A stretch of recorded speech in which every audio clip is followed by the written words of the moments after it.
شما قرآن را خواندین هموطن؟ بله. اجازه بدین یک لحظه. خب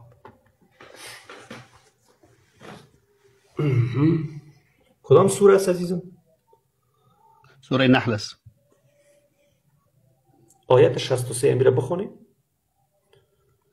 ها الله لقد ارسلنا الى باشکی الى من قبلك فزين لهم الشيطان اعمالهم فهو وليهم اليوم ولهم عذاب الیم. خب چی معنی میده؟ خود الله از جمله حروف قسم است. قسم خوردن. خب نه با کی قسم خورده؟ کی با کی قسم خورده؟ پیامبر ما قسم خورده. نه این خدا گفته. به خدا سوگند گفتنی؟ بس خدا سوگند. لقد ارسلنا به تحقیق ما شما را فرستادیم. نه پیامبرتون نگفته جان دلم یک لحظه. این کلام خدا است. خدا گفته. خدا که پیامبر نمیفرسته. خدا که پیامبر میفرسته. خوی نقل قول است آمده دیگه. خو آیت نه اجازه بدین. گفته به خدا سوگند. چه کسی به خدا سوگند خورده؟ بحث من نفهمیدین شما.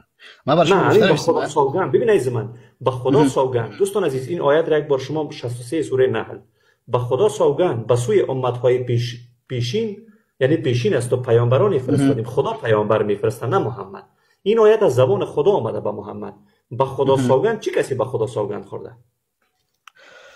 خب ما حروف سوگند داریم به قرآن کریم. ما خود داریم. ما حروف سوگند زیاد داریم که تالله والله بالله داریم. سوگند خورده عزیز من. خدا داره. خدا سوگند خورده دیگه. خدا داره. نه خدا یک تاست دیگه. چگونه به خودش سوگند خورده؟ خدای بالای خود نداره. پس چی مشکل داره یا خدا با شما را دعوت به این خدا با شما را دعوت به علم میکنه. این خدا پس چی مشکل داره اینجا؟ پس چی مشکل داره یا در نظر شما؟ چی مشکل داره؟ خدا به خدا سوگند میخوره؟ به نفس خود سوگند خورده دیگه. به نفس خود اصلا چرا سوگند سر خود میخوره؟ مگر الله نفس داره کوشن؟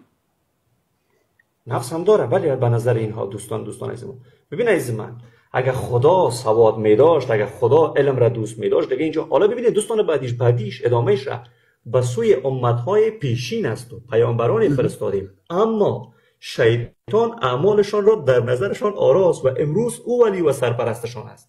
پیامبرای خدا را شیطان بازی داده. شیطان